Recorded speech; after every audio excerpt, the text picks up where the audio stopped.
Hey y'all, welcome back to another video. Today we're going to talk you through build strategies for a mild to moderate performance oriented 700R4. So what does mild to moderate performance mean? Okay, it's kind of a subjective term, so we want to make sure we level set before we get into it. So this is how I think about mild to moderate performance and what it means to me. So any vehicle that is going to be used in either a daily driven application and to where any specialized use is confined to within the factory designed limits of whatever vehicle for 97 to 99% of the time. Meaning, let's just take for example a GMT 400 truck. Okay, 1500 Silverado, what have you, half ton. All right, 97 to 99% of the time, that vehicle is used, and like any other vehicle, it's driven, to work or to, school or whatever the case may be. Nothing unusual. But then maybe once every month, it's used to tow a boat that weighs about 3,500 pounds, and the trailer or whatever that's used to tow it on is 1,500 pounds, so 5,000 pounds gross. All right. That's like mild performance or mild heavy duty, if you will. And when I say performance, I don't mean just racing or speed. I mean like working, towing, hauling, off-road, things of that nature. Any sort of like beyond just daily commuter type or road trip type use. So the other parameter that I consider when classifying the use case or the use type is engine power. So engine power is, of course, a big factor that you always want to consider whenever modifying or working on any other subsystem, because that's going to drive a lot of the decisions you're going to make when it comes to parts and procedures and things of that nature. So any engine making 500 horsepower or less, and where the first set of criterion also applies, I consider that a mild to moderate performance build. So another example for passenger cars would be like a Camaro or a Firebird. Maybe it's got like a 400 horsepower engine, and 99% of the time it's driven on the street normally, within expectations and of course factory designed in limitations. However, maybe once in a blue moon the owner takes it to the track or has fun with it on the street, whatever that might entail. So something like that would fit into the description here. Now, conversely, if somebody has, say, a 400 horsepower engine, but they're taking their Camaro to the track every week or twice a week, and it's regularly seeing 5,000 plus RPM, then to me that would be high performance, because it's regularly being used beyond the design limits that were set forth when that vehicle was ultimately blueprinted and manufactured based on the parts and including the engines that came with those cars stock that would have been equipped with a 700R4. And this model applies to any vehicle, any transmission, any engine that has ever been manufactured since the beginning of time. So I just wanted to kind of establish those, what I will call ground rules, and bound what I'm going to share with you today.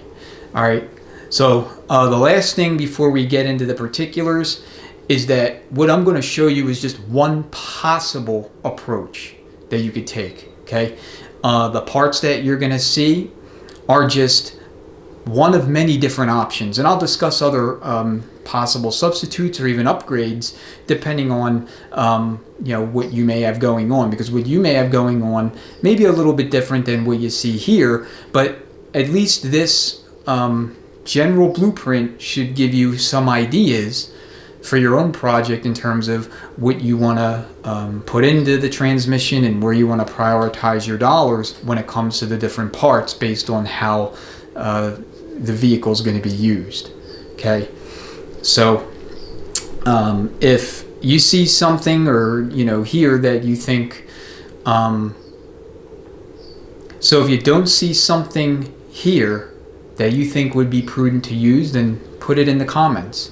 Okay, because the video portion of this is only one, one source of information. The comments, which most people, when they're watching a video, they'll read the comments, acts as a second repository for knowledge where folks can interact with and each other and share information in addition to whatever content is in the video itself. So, always keep that in mind. All right, I'm going to get a little bit closer to the bench, and then I'll walk you through all the different parts we're installing, give you a little bit of rationalization, as well as discuss viable substitutes, alternatives, and where applicable upgrades to the stuff that we're showing you here, so that, again, you have a good, well-rounded understanding of how you should approach a build similar to this. Now, this particular vehicle is a 68 or 69 Chevelle. It has a 454 big block that has a very mild cam. It's almost like an RV cam. And the owner is going to build this for highway cruising. Okay, it's got a TH400 in there now. That's going to come out, and this is going to go in. He did not want to mess with any kind of computerization, command and control, no PCMs or off-board computers or anything like that. There was no consideration for like a 4L80E. Additionally, he likes the 700R4 footprint and has a lot of experience with them, so it's something he's familiar with. So that's the example application that we can, base all of what we're going to show you off of, and that's what you can use for your frame of reference. So heavy car, they're not light. I don't know what they weigh. I think they're well over 4,000 pounds, but I don't have exact figures. But if this is something that we would do for a truck application, mild towing and hauling, I wouldn't really do anything too much different. So for those that have cars or trucks or SUVs or even vans, this will be a good blueprint for you to follow. All right, let's go ahead and get a little bit closer, and we'll start talking through everything.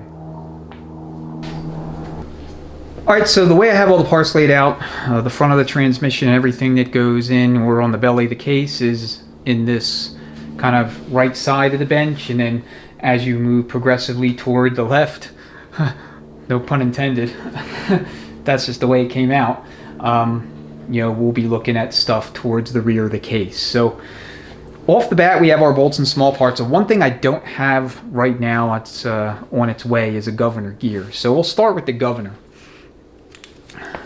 All right, so this gear is in okay shape, but I always replace them.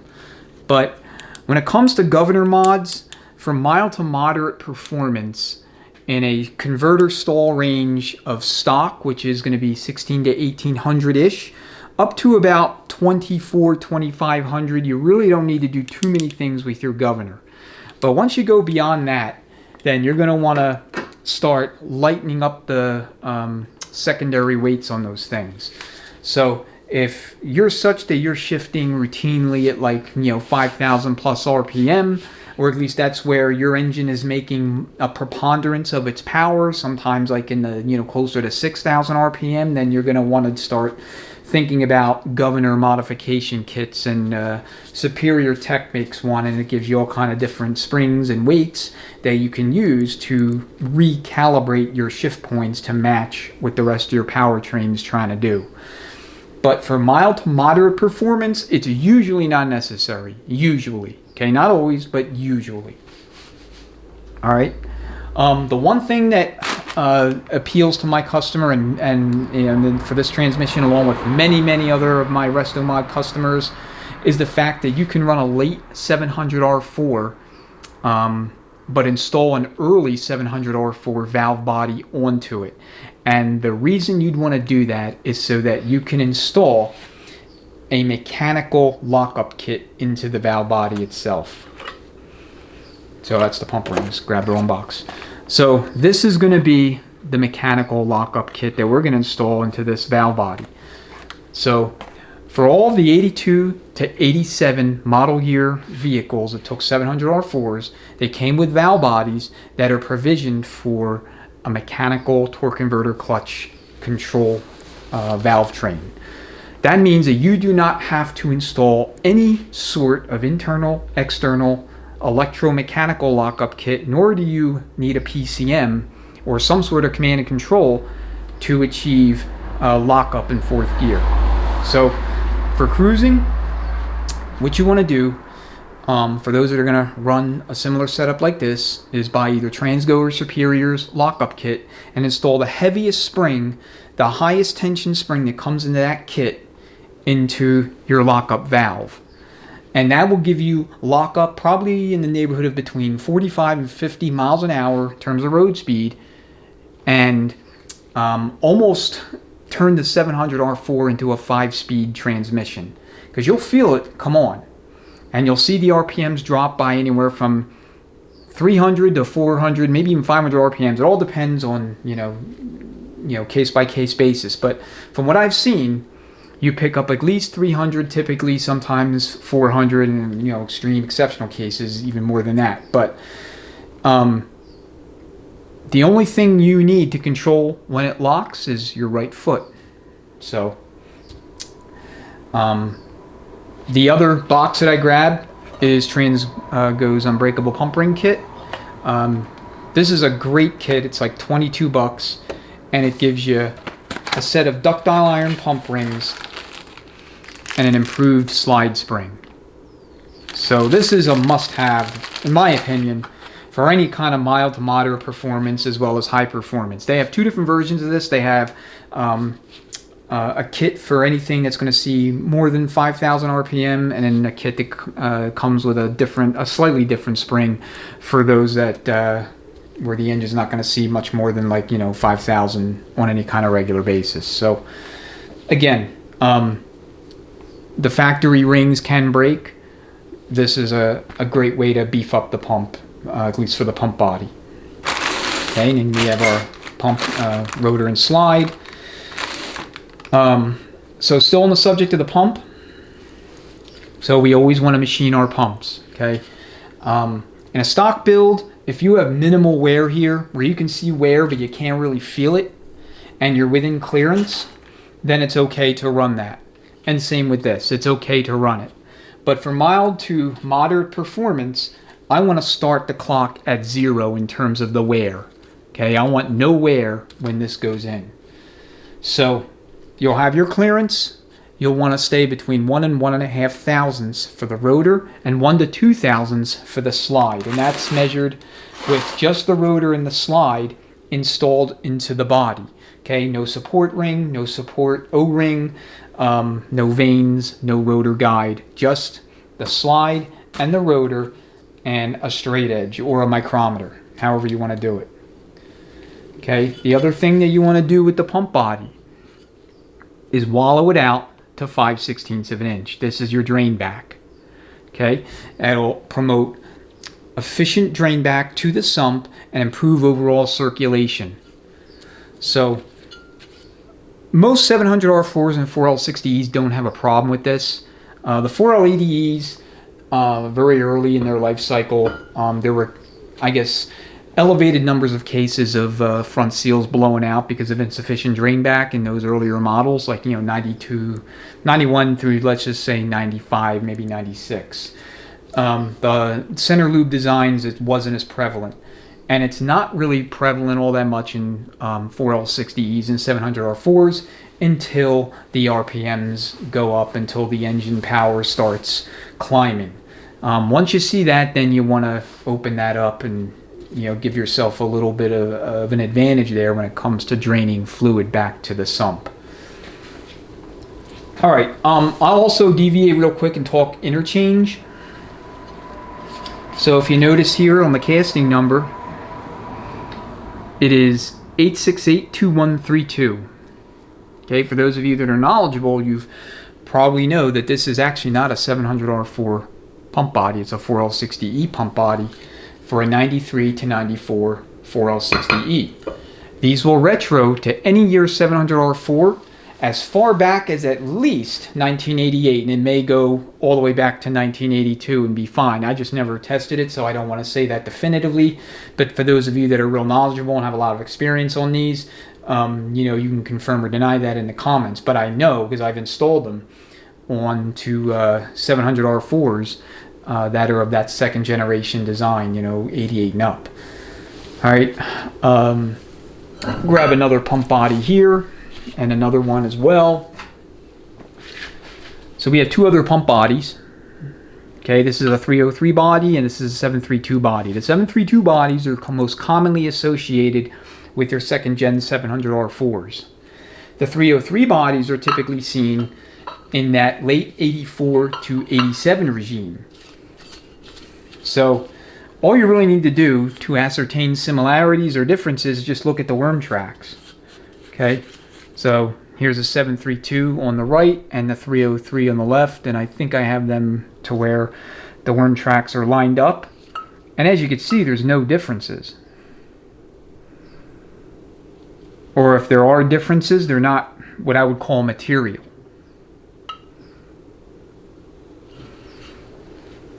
And we can bring the 4L60E body back, and that's on the left. Okay, and we got the 303 700R4 body on the right. Okay, the patterns and the worm tracks are virtually identical. So if you're in a jam and you need a pump, you don't have an extra 732 or 303 body laying around, but you do have a 132 4L60E body, then you can run that, assuming it's in good shape. All right. Sonnax Teflon pump body bushing.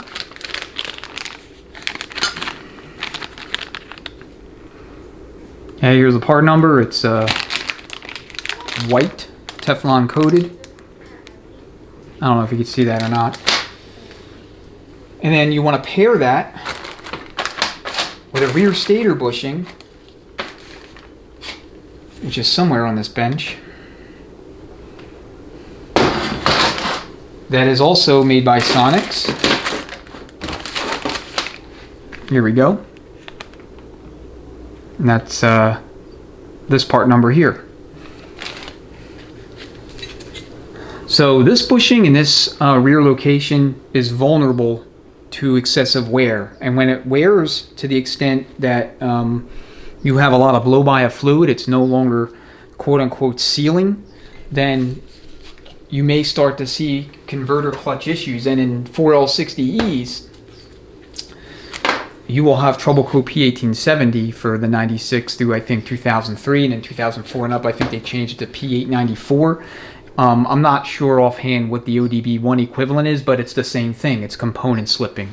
And usually the problem is in the valve body, but if you change the valve body or you repair the valve body and the code doesn't go away or continues to reset, then it's possible that that bushing is worn to the extent that it's causing the converter to slip. It could also be the converter too. I mean, who knows? Okay, and then a front seal. We talked about the drain back. It's this area right in here is where there are some differences between the 700R4 pumps and the 4L60E pumps. So you could see the channels here are deeper. They have much deeper insets, if you will, canyons, I guess we can call them, that are not present on the 4L60E pump bodies. All right, now 4L60E starting in 1995, this worm track changed a little bit. So I don't know if you can retro a 95 4L60E pump body to a 700R4. Somebody would have to, go out and do it and have success and report back to confirm or deny. At least, I can't at the moment. But in this area right here for this worm track, this is where it changed. Okay, in the 95 body, it's no longer, the channel doesn't penetrate this far, toward the edge of the body. Okay, it stops, I think, right around here. I don't have one on hand, so unfortunately I can't show you, but that's the general description of the differences. All right, for the valving in the stator support. I always recommend a 472 boost valve of some description. I'm using the Sonnax one here, but any 472 boost valve will work as long as it's new, and then the standard reverse boost valve is almost always sufficient. Okay, always install new vanes and a new rotor guide. Unless your rotor guide is in exceptional condition, I would always replace it. And then always put new vanes. These things are like less than $5 for a 10 vane kit. It doesn't make sense to reuse the old ass vanes. Alright, let's talk about the accumulator, specifically the 1-2 accumulator. So the 1-2 accumulator, modifying that, is almost always on the menu when it comes to any kind of mild to moderate performance. Okay, the stock accumulation can be lazy and cause kind of a dull and prolonged 1-2 shift in these transmissions and 4L60Es. So to crispen it up, the shift kit will give you a different spring for the 1-2 accumulator regulator valve in the valve body, and Transgo will give you a few different springs based on what servo you're running, and based on that, whether it's the standard 553 servo or the 093 Corvette servo, you'll use whatever spring they tell you to use and match it to the servo. Now, if you use the spring that is associated or matched to the 553 servo with the 093 servo, you'll further speed up your shift. Okay, because they're trying to balance the spring tension with the servo used, because all other things equal, the Corvette servo is going to give you a little bit firmer shift than the 553 servo, owing to the fact that the Corvette servo has more apply surface area than the 553 servo. So all other things equal, that fluid has more area to work with, so you're going to have a faster speed to apply that band than you would with the 553 standard servo. So that's why Transgo has you use a different spring with that than the Vet servo. Now, if you want to maximize the speed, you use the 553 spring that they tell you to use from their kit with the Corvette servo. And that's what we're going to do here.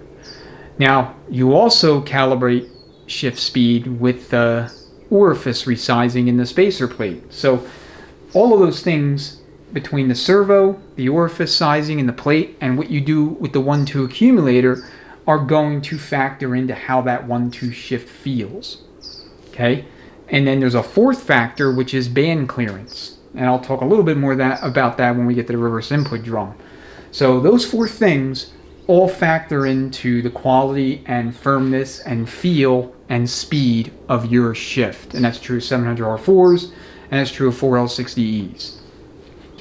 So for the 1-2, because this is a cruiser, because we're not trying to get super aggressive, we're going to use a brand new factory, or factory equivalent accumulator piston. It'll just go on the board like this. And then we'll have our spring that originally came in the transmission, which is an upgraded spring, I think. Either way, this is sufficient in combination with the servo upgrade and the spring that we'll use from the kit, along with the resizing of the plates 1-2 feed orifice to give us the 1-2 shift we want. We don't want it overly harsh, but we don't want it lazy and soft either. It has to be quote unquote just right? It has to be Goldilocks. So that's the deal there. For the 3-4 accumulator, we're going to run a Sonnax pinless accumulator kit. So the kit comes with the piston and 2 sealing rubber O-rings.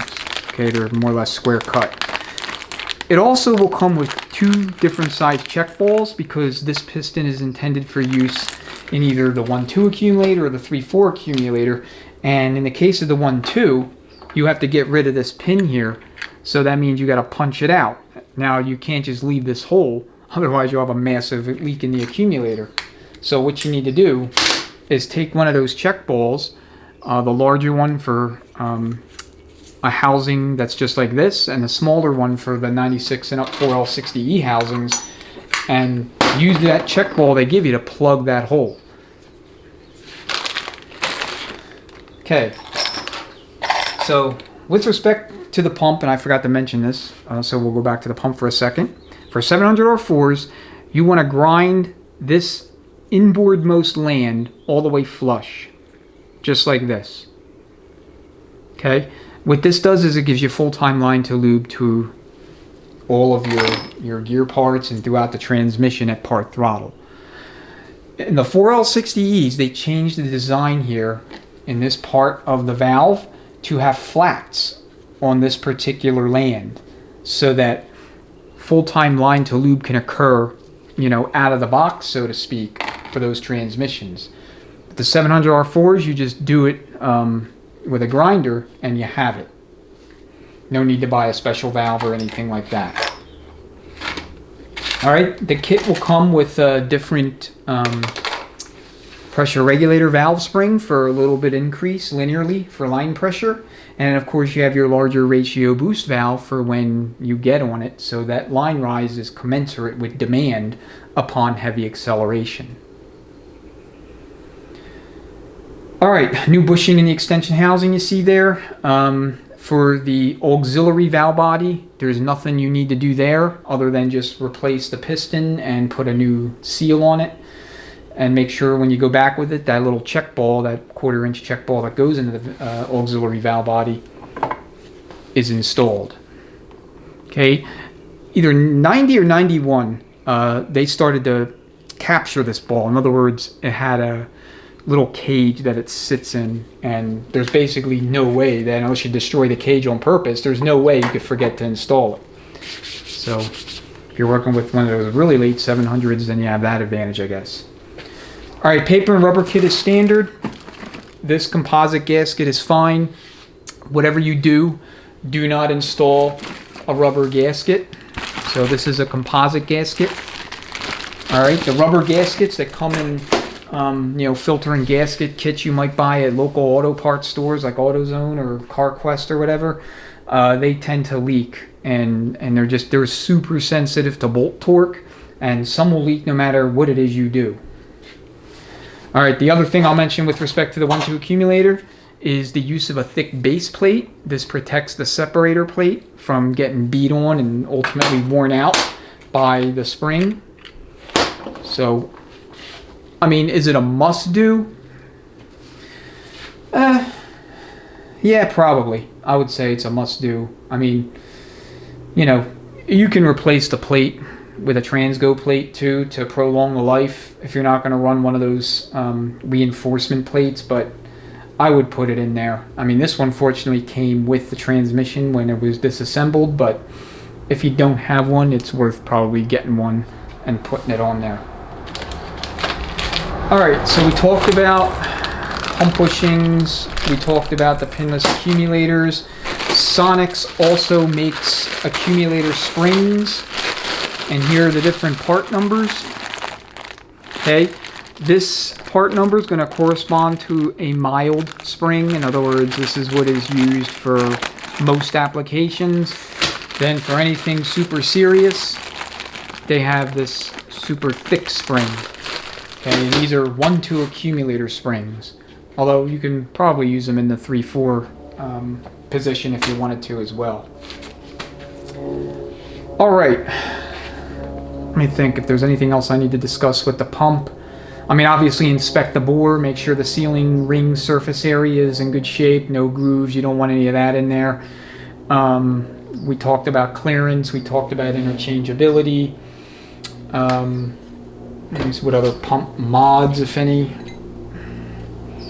that I didn't cover that I should? I don't think so. Sonnax does make a TCC apply valve. It has a little sealing ring on it that's Teflon with a scarf cut. You can use that. I use it in 4L60Es, and you can use it in these. Servo. I really don't do too much with the servo itself, other than just install a Corvette servo, or if you want to install like a Sonnax or a Superior billet super hold servo, just know that if you run those two servos, you don't want to be as aggressive on your 1-2 orifice in the plate, especially the Superior Tech. I mean, you want to keep that probably, I would say, enlarge it no more than about 5 thousandths, 7 thousandths over stock if everything else is equal and you install one of those things. So that would be my suggestion. Start there and then see how that feels, and if you want to make it bigger, you can. Alright, we're going to move the camera down and I'm going to talk about the reverse input drum and the clutch module, along with the forward drum and some of the things we're doing differently there than what the 700R4s came with originally. And then we'll move to the gear train and I'll show you some mods that you can do there to further lube flow and just improve the strength and capacity handling of the back of the transmission. Okay, so reverse input drums. In a mild to moderate performance use, if you want to run a wide 2/4 band like you see here on the bench, this is an Alto red band. Okay, as you can see, it pretty much covers the entire surface area of the drum. You need to either run a brand new drum or turn your existing drum, assuming the sealing ring area here is in good shape. You can't feel any grooves, you can just see the wear pattern. And then the lugs are not terribly worn. Alright, if the lugs are terribly worn, you replace the drum. Same with grooves, if you can feel them here in the sealing ring surface area.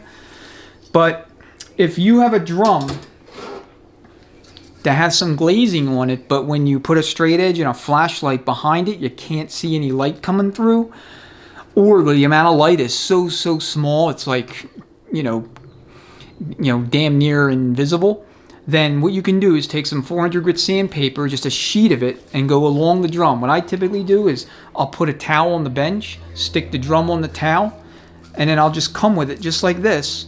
I'll have a sheet of sandpaper just like this, and I'll just go in one direction. And I'll rotate it, and I'll continue to sand it. Okay? After about maybe 3 to 5 minutes of that, that drum is in excellent shape. It's got the right amount of surface consistency, and it will be great for the band to bite into, grab, and arrest the drum. Okay, you don't want any glazing on there. Just knock it all off with 400 grit sandpaper, and you don't really need to go any finer than that. And I don't know that I would go any coarser than that either. Maybe 320 if the surface is in rougher shape than otherwise. But if it's in real bad shape to where you can feel you can feel gouge marks and things like that, where metals pass through between the band and the drum, then just have it turned or replace it. These are 75 bucks new. It's an AC Delco drum. You can turn them. Usually machinists will charge anywhere from 30 to 40 bucks to turn the band surface area, and then just put new bushings in it. And that brings me to this extra pump body bushing. So what I'm going to do is I'm going to pull this bushing out, and I'm going to put this bushing in its place. So anytime you could put a Teflon coated surface for bushings, replace the standard Babbitt surface, it's a good thing.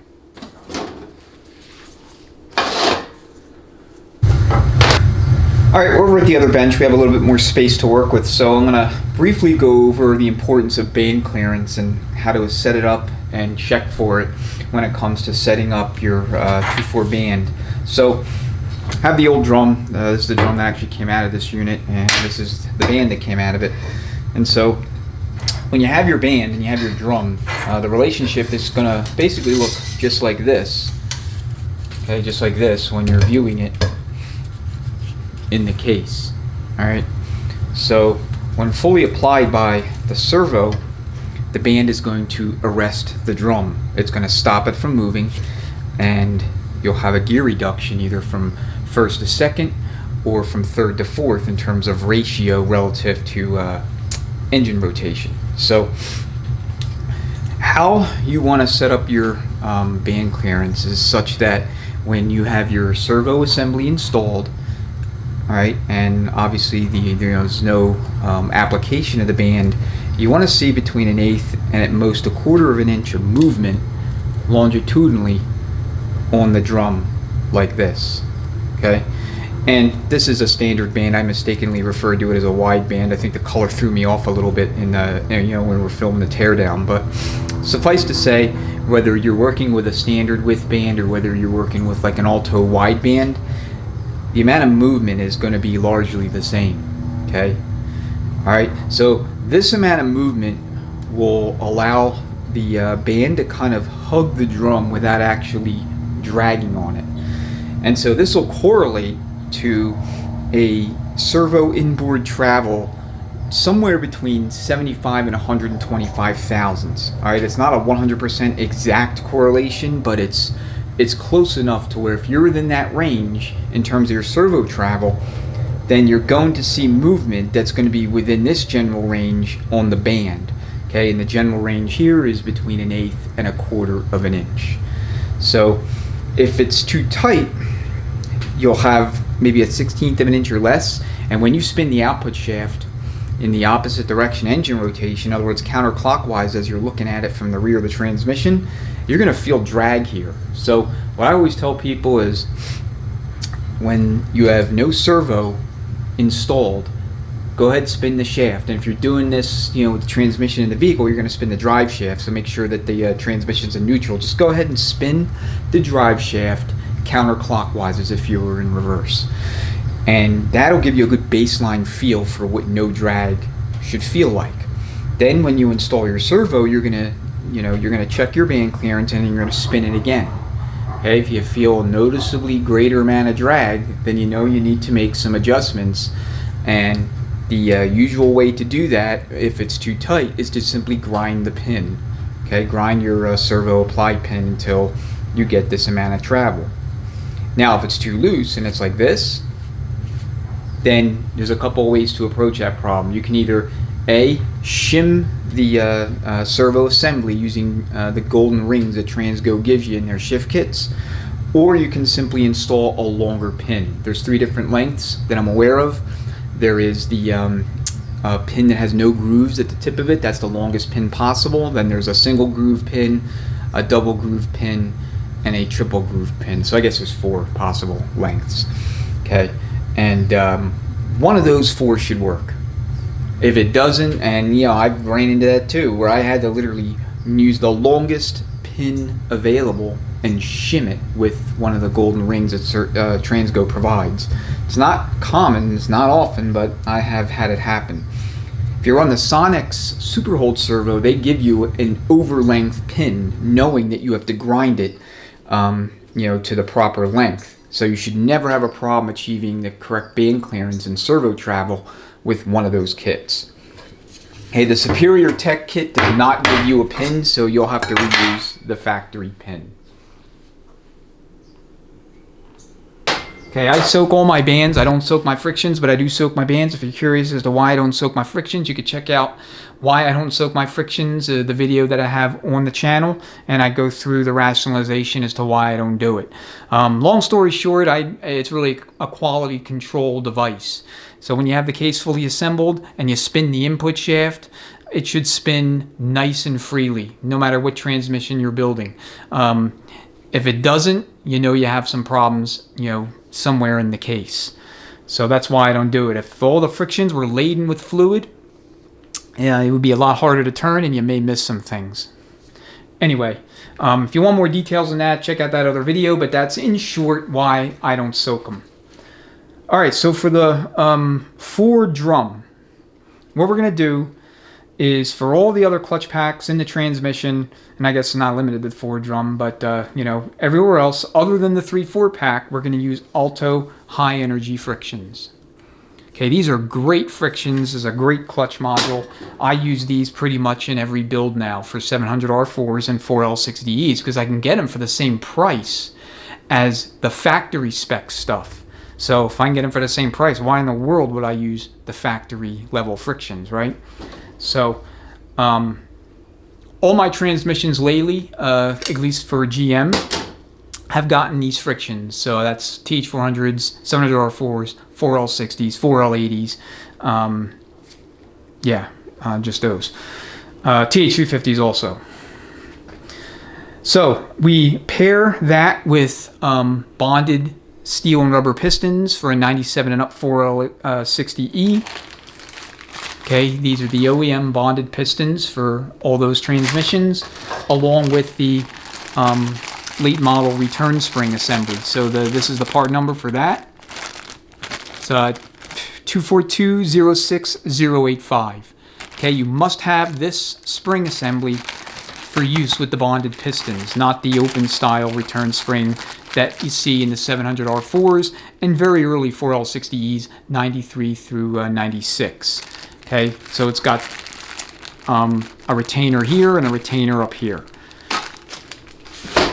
I never ever reuse those stupid aluminum pistons. The forward piston likes to crack. Okay, it's happened to me one time, and that's all it took. I never used it again. I had to come back 2 months later because that stupid piston cracked. And I did not like that. And that was like 10, maybe over 10 years ago now. All right, another thing that you must do for 700s is a 4L60E rubber Viton seal. Okay, this seal goes into the forward drum at this location right here. Never ever use the 700R4 kit supplied Viton seal, or excuse me, seal, because it's not Viton. Okay, if it was Viton, you could use it. All right, those seals are plastic and they don't seal worth a damn. So do not use them. All right, you know, factory spec steels for the forward and the overruns.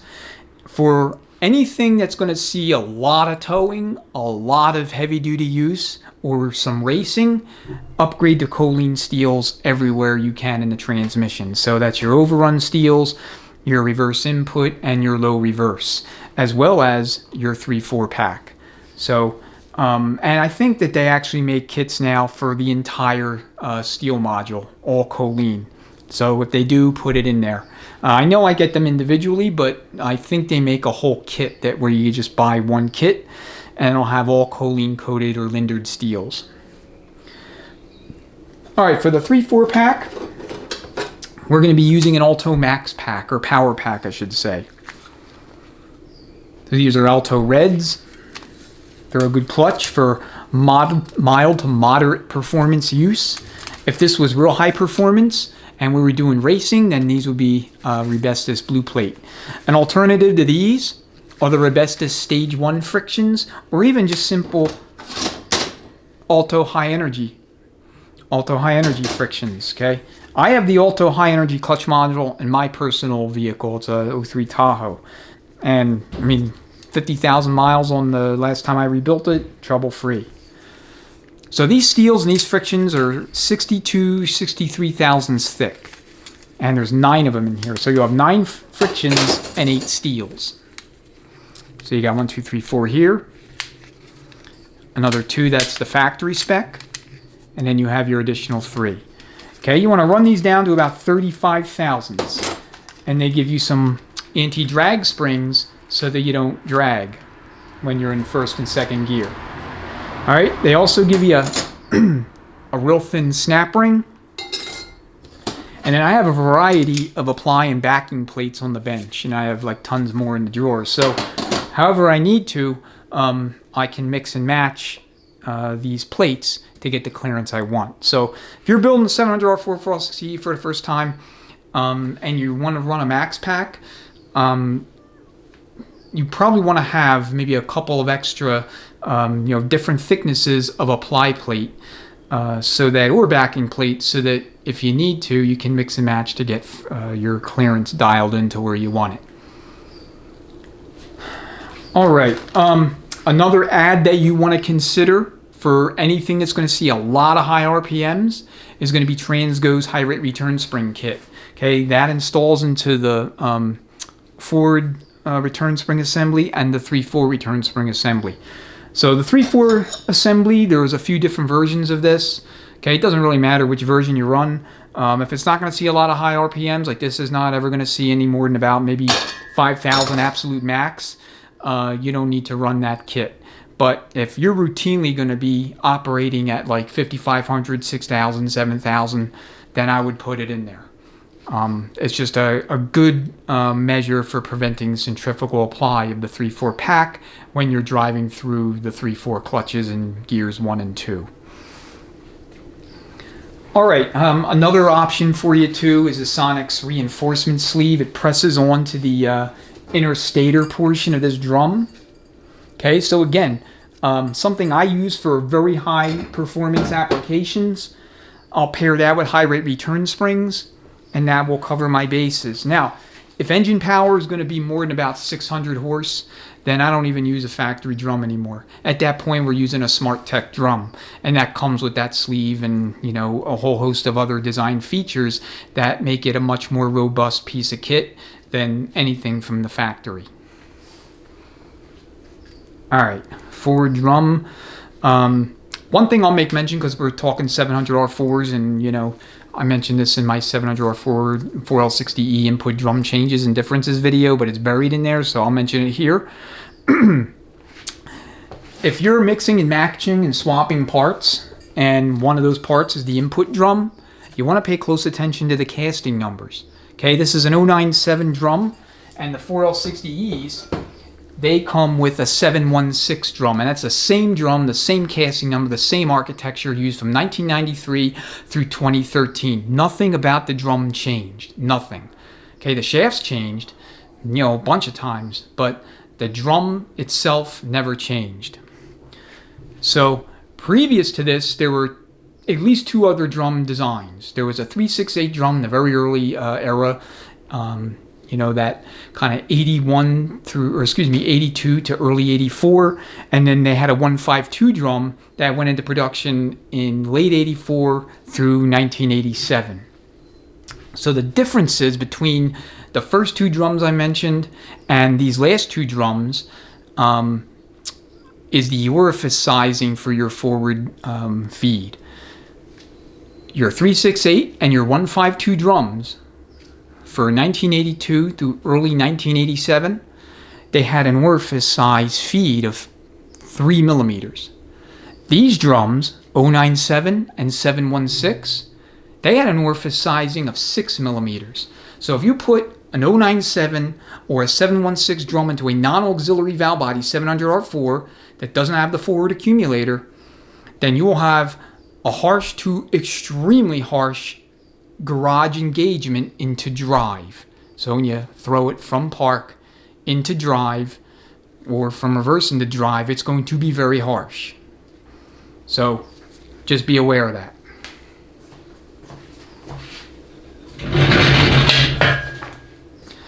All right, I'm going to move you down a little bit, then we'll talk a little bit about the gear train. So we'll start with the forward sprag assembly and finish up with the back of the case. Okay, so we'll first discuss the input sprag gear. So this is your outer race. Just take some 400 grit sandpaper or emery cloth and go all the way around in here. And that'll reintroduce cross hatching to this area. Okay, and of course check your lugs and the structure, make sure it's good to go. But the main thing is you want to have a nice surface for that sprag to bite into. And then always replace the sprag element itself. Okay, don't reuse old sprags. Who the hell knows how many miles are on them, or what they've seen, or what they've been through. Because chances are it's a lot more than you think. Never reuse one-way clutch assemblies. The only exception to that would be the low rollers. The low rollers in these transmissions, at least the later 700Rs and the 4L60Es and all variants, are usually good to go. And I mentioned this in numerous videos. I think I have 10, maybe 10 tops, 700R4s and 4L60Es that came across my bench where the low roller was bad. Now, if the low roller is bad, and if the sprag rolls over in the input, you got to replace your races. Okay, you can't reuse that shit. So in the input sprag, if it rolls, okay, if it goes bad, then this has to be replaced, and this has to be replaced. And it's recommended you just replace the whole friggin' gear. Okay, your coast clutch hub also. Now, if you're doing real high performance, it is recommended you put a Sonnax or somebody's billet steel coast clutch hub in there. All right, because when you're doing burnouts in manual low and you're kind of shifting up a little bit, you know, as you complete your burnout, it's going to be some stress on this that this factory piece may or may not withstand. All right, bushings, okay. Anymore, I've been replacing the rear sun gear factory bushing that you see here. Okay, I've been putting a Sonnax wide bushing in there. I'm not bothering with the factory bushings for these, because this is $6.50, and it is a much better bushing than what the factory gives you. The factory bushing will walk on you if you're doing anything high performance. Okay, it'll eventually walk out. I mean, I've seen them. I've seen some where the bushing's literally in the process of walking out of the bore there. Okay, a little bit of red Loctite on this. Stick it in there, press it in there. It'll be good to go for basically forever. Okay, now if you're doing an all-out race vehicle, you're refreshing or overhauling the transmission once every few seasons anyway. And Loctite is not going to prevent you from pressing the bushing out, but I'm just saying, for mild to moderate performance, I mean, this will be good to go for a long time. Okay, output shaft, I have to do this yet, but you want to just clean up your journals. Okay, you know, they have billet output shafts, but the factory piece is surprisingly strong. Okay, I've had, you know, 4L60Es and 700s in behind things like 383s and big blocks and, you know, high power LS1s, and they're pushing over 600 horse with the factory shaft, and it's surviving. I always tell people, you're going in behind something making more than 650, then let's put a billet shaft just to be safe, and the application includes racing. All right, another thing you want to do for the mid case is actually two things I strongly recommend. The Sonnax Smart Shell, which is the best shell on the market, and I think TCI makes something real similar. It's rollerized, and it comes with a new race, and this is the Sonnax part I'm talking about, along with the bearings, so that you now have rollerized the rear thrust surface between the race and the sun shell. Okay, you want to match and pair that with a 2003 or up 4L60E reaction shaft. You notice here the step, the second step, that's for a bearing. Okay, the 700R4s and the 4L60Es prior to 2003 had a thrust washer, and they had no step here like this. So always use an 03 and up. And if you're pushing a lot of power, you can either run the 4L70E reaction shaft, which has fully heat-treated splines and heat treatment here on the splines, or the Sonnax reaction shaft, which is I think $240, and that will cover you all the way up to 1,000 horsepower and beyond. All right, for your low reverse and your reverse input, you can run tubular steels, okay, from a late model 97 and up 4L60E. And that will promote a little bit better cooling in each of those respective clutches, along with less drag, because fluid is allowed to move a little bit more freely between the clutch and the steel plates. Very simple upgrade to do. Costs next to nothing. Okay, or like I said, real high power applications, I would just go right to the choline. All right, let me talk about planets and sun gears. Specifically, some lube mods you can do to the sun gears. Okay, I have in the 3, 6, 9, and 12 position on both of these gears little slots for additional lube flow. So you cut those channels in there about thusly deep, and I might widen those a little bit. They're, you know, maybe a little narrow, but that will promote better lubrication flow to your planetary carriers. Okay, now if you want to run 5-pinion planets, make sure you run GM OEM planets. You know, and I don't want to get into the debate, you know, aftermarket versus GM when it comes to these. I've always used GM planets. I've never ever had one go bad on me. I had one set of aftermarket planets go bad. It was the rear planet. It came loose with about 1,000 miles on the transmission, and I never used them again. So that's where I stand. You know, like I said, you can quibble or argue or play devil's advocate in the comments. That's fine. I have no problem with that as long as you're polite. But I personally will not install aftermarket planets in the vehicle, or in the transmission rather. Okay, ring gear. The rear ring gear late models, they have a little bit more aerodynamically designed outer hub here, and it promotes better lube flow. The other consideration for factory 4-pinion use, the front planet changed a little bit starting in I think 03, and the bearing here is wider. This pocket for the bearing is wider than in previous years. So you want a little bit wider bearing too. That'll help. You know, again, every little bit helps. So you can do that. Okay, new bushings everywhere. The low reverse piston and return spring, I mean, they're the same. There's no performance upgrades there that I'm aware of. Not that you'd need it. All right. Last thing I'll talk about is the case itself. So let me reposition the camera, and then we'll just look at the case while I talk through what I'm going to talk through, and then we'll wrap up. Okay. When it comes to the case, there's not really a whole lot you need to do. One thing I would do is sand your case belly, the worm tracks. Again, 400 grit sandpaper with a Durablock or a clean block of wood, and just go in one direction. How many passes? I don't know. Like, I think I typically probably do maybe 25, 30 passes, maybe a little more than that. Just enough to knock down all the high spots and make sure this is 100% flat. I mean, that's really all you're trying to accomplish.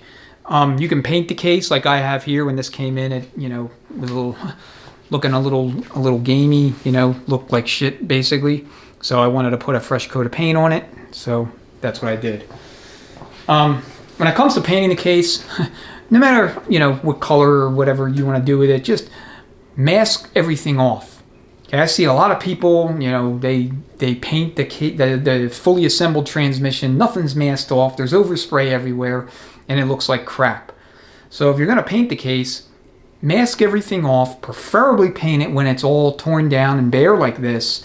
And then I use like an old pump body, an old governor cover, an old servo cover, or the actual servo cover that we're going to use if it's to be the same color. And then I bolt the extension housing on and I paint that with it. And then I put the pan on, and I don't care if I get overspray on the pan, that's easy to wipe off. But main thing is just mask off the case so that it presents nicely once you're all done with your painting and there's no overspray on things like the gasket, for example, pan gasket. All right, lastly, check your bores. So check your 3/4 accumulator bore, check your governor bore and the servo bore. Make sure that there's no gouges, nothing that could potentially cut a seal. I mean, that's the main thing you want to mitigate. No big deal if there is. If they're minor, you just, again, sandpaper, emery cloth. It solves so many problems. Polished bores, you want to make sure that you're finishing them off with like 2,000 grit sandpaper. The highest, finest grit you can find. All right, for mild to moderate performance, there are a couple of different cases. There is the C case, which this is what this one is, and for what we're doing, it's fine. There's also a K case. Okay, the K cases were 4x4 units, and they have more meat to them in this area in here, and I think they're a little bit more robust around the barrel of the case too, although I could be wrong about that. If you're doing a serious duty build and you're going to use a factory case, then I would run a K case and just convert it to two-wheel drive if it's racing in a passenger car, or just keep it as 4x4 in a heavy-duty towing, hauling, or off-road or mud bogging vehicle. So, but the K case does have more structural rigidity to it, and so that's what I would use if I was doing something real high performance. All right, I think that about does it. Let me come back to the spacer plate real quick, because I mentioned I would talk through the different orifice feeds and, a little bit of calibration. So that's what we have here. So the 700R4 had 4 different plates in the course of its life cycle. It had an 82 to 86 plate, an 87 plate, which is 1 year only, an 88 to 92 plate, and then a 93 plate, which was 1 year only. Okay, I'll do a separate video on the plates differences and interchangeability, but the bottom line here is when it comes to these orifices, and here they're all labeled, so hopefully you can see them. The main things you need to take away are check ball locations, when to put a check ball and when to leave it out, and what you need to do when it comes to orifice resizing. So when it comes to your 2.3 feed and your 2.3 exhaust, you want to make absolutely sure that they're roughly similar to each other in sizing. You don't want a disproportionate, size, and one's disproportionately larger than the other, because then you might have either flares or partial tie-ups on shifts. Okay. The other thing to keep in mind is for the case check ball location that's up in this area here. So this is a transgo plate, so it's going to have the 2 holes. Okay, there's going to be 2 holes. For your late models, these 2 holes will not exist. There'll be 1 hole, and then there'll be this combination, but this area here for this hole will be missing. It'll just be plate. Don't put a check ball in the bathtub if you have a late model, okay? And then over here, this is going to be for your low reverse check ball for your non-auxiliary valve body units. So this is going to be for the valve body. You'll have a check ball in the valve body for low reverse for 82 to early 87. Late 87 is when they introduced the auxiliary valve body. You will not have a check ball in this location on the valve body. You'll just have the 2 that go in there. Now 93 is a little different. They added a check ball to the valve body for reverse input, and that goes in kind of the lower right hand corner of the plate, in that location corresponding to the valve body.